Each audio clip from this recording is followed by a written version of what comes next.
Hey everybody, it's Femtrooper, and today I'm going to be talking about some 9 out of 10 JRPGs.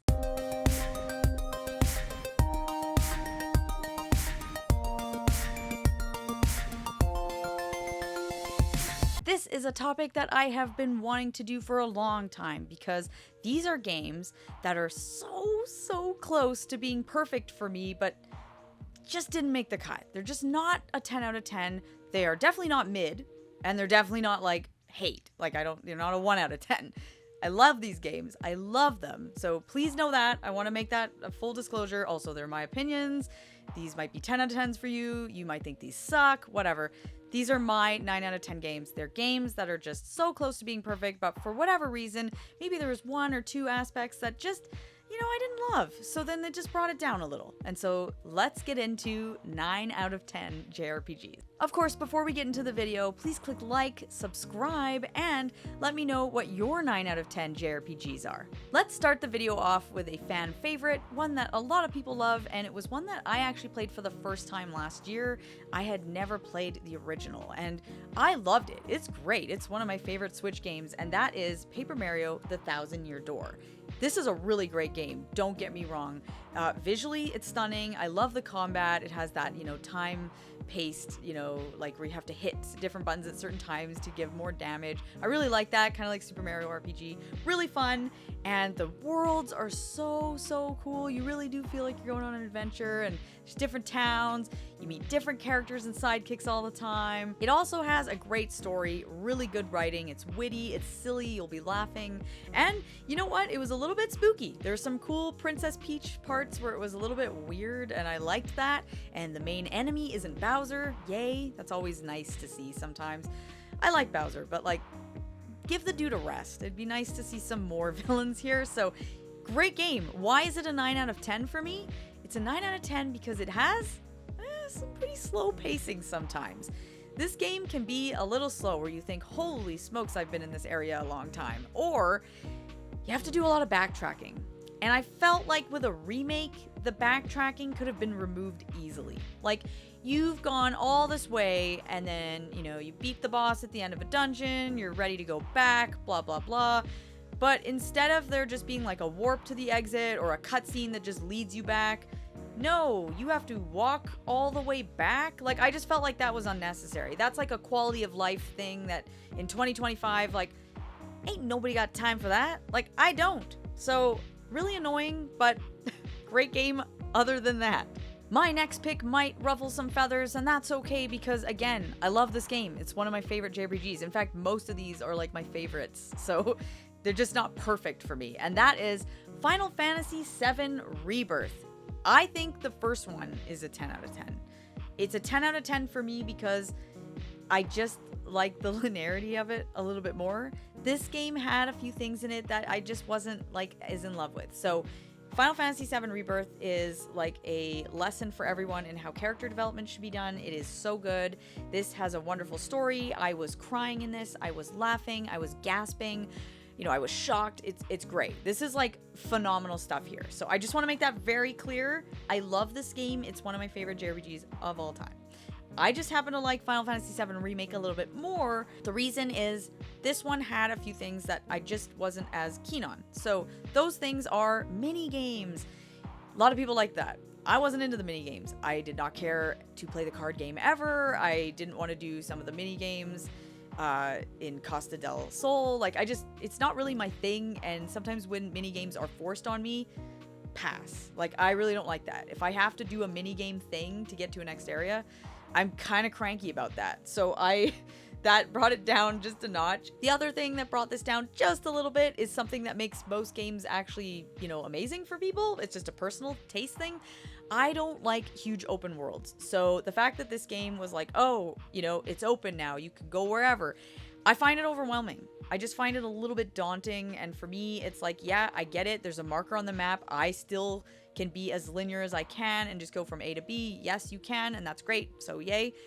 But the fact that it's there, it's kind of like just too big sometimes. Like you're like kind of like in Xenoblade, you're just running around in this big open world. I'm not the biggest fan of that. I truly do like hallway simulators.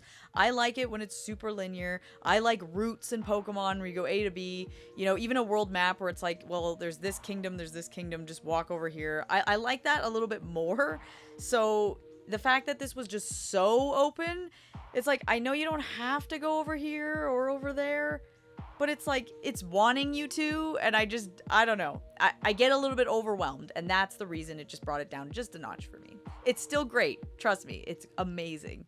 Another one that is near perfect for everybody, or is perfect for everybody, and it's near perfect for me, is Persona 5 Royal. Okay. So here's the deal. I'm always like saying there's different things about Persona games I don't like, so this is maybe not surprising to see on a list from me. The reason it's not perfect, because trust me, this game is great. It's one of my favorite JRPGs, don't get me wrong. But there's a few things here. I'm not a social link person, so, you know, spending 3 weeks on a calendar just hanging out with friends, not really my jam. The fact that I'm having to wait and do monotonous tasks to get to the next dungeon and progress the story kind of infuriates me. I'll just be honest, it kind of gets on my nerves. I find it a time waster. Other people love that. And what I will say, because I'm being hypocritical here, is I will comment and say that this game has some of the best characters ever in gaming. They're so well thought out and written, and a part of that is because you spend so much time with these characters.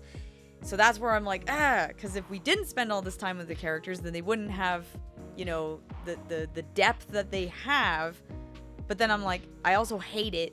So it's like, it's very frustrating, because I'm always being hypocritical, like, well, I like the characters, but then you don't like getting to know the characters. Like, no, I do. Just, it's a little too much getting to know the characters. Like, I could do without. And also, fine, make me do some social link stuff. Make me hang out with my friends, or do homework, or go to a cafe, or do a sporting thing, whatever. Make me go to the burger place. That's fine. But the fact sometimes that you have to do like 3 weeks of it in the calendar, oh man, it gets a little bit much. So yeah, I feel like, well, I spent over 100 hours on this game. It gets annoying, because I just feel like maybe this could have been 70 hours. Maybe. So there's that. So that's a big aspect of Persona that I've never loved. And then, of course, I don't like demon fusing, and I don't like mementos. I thought that dungeon was super boring, and the fact that I had to go back in it over and over again, I can just hear the music actually in my head, and it's annoying. So kind of got on my nerves. All those together combined make it not a perfect game for me. Is it a great game? Yes. So some people, they obviously play Persona for the social links, and so you guys are thinking, is she nuts? Like, that's fine. It's okay. Tell me I'm nuts. Whatever. That's stuff that I don't like in video games, so I put up with it because of all the other great aspects of this game. I love, you know, the style of this game. The menus in this game are phenomenal. The music in this game is phenomenal. I love all the characters and the story, and I do enjoy the gameplay, just not the demon fusing. Blah, blah, blah. I love this game. Don't get me wrong. Those are things that I don't like, and so that's why it brings it down from a 10 to a 9. Next up, let's talk about a game that is pretty darn awesome, but there's one thing in it that I didn't like, so let's talk about it. It's Grandia. This is a great game. It's so 90s. It's so fun, kids going on an adventure. It's so Femtrooper, okay? I really, really enjoy this. I had a great time. I loved the music. I loved all the characters. I loved what they were doing in the game. It was really fun. It's got gameplay that I like. All of it's great. The thing that I didn't like, actually, was the really annoying dungeons, okay? These dungeons, you can turn the camera 360, and it is like, I just found it a little bit painful. I just found it pretty painful. So it got really confusing. You'd turn the camera and then it was like, where do I go? What am I doing? And I'd look things up, and I always had a map, because I was like, this dungeon design is infuriating. So I got really mad with it. But other than that one thing, The game is great. It's a fantastic game. It's so lighthearted. It can get emotional. It's heartwarming. The characters are so good. Like it's a great game. It's wonderful. If you like those lighthearted 90s kind of anime, like if you like Lunar, you'll like this. If you like Ni no Kuni, you'll like this. Like this is just, it's just fun. Okay, it's just really fun, and it's so 90s, which I love. But I didn't like the dungeons. Sorry. Next, we have a game that I wanted to play so bad because of what my favorite game is here. And of course, that is Omori. This is a really quirky, weird, strange, spooky, awesome game. Okay, I really like the game.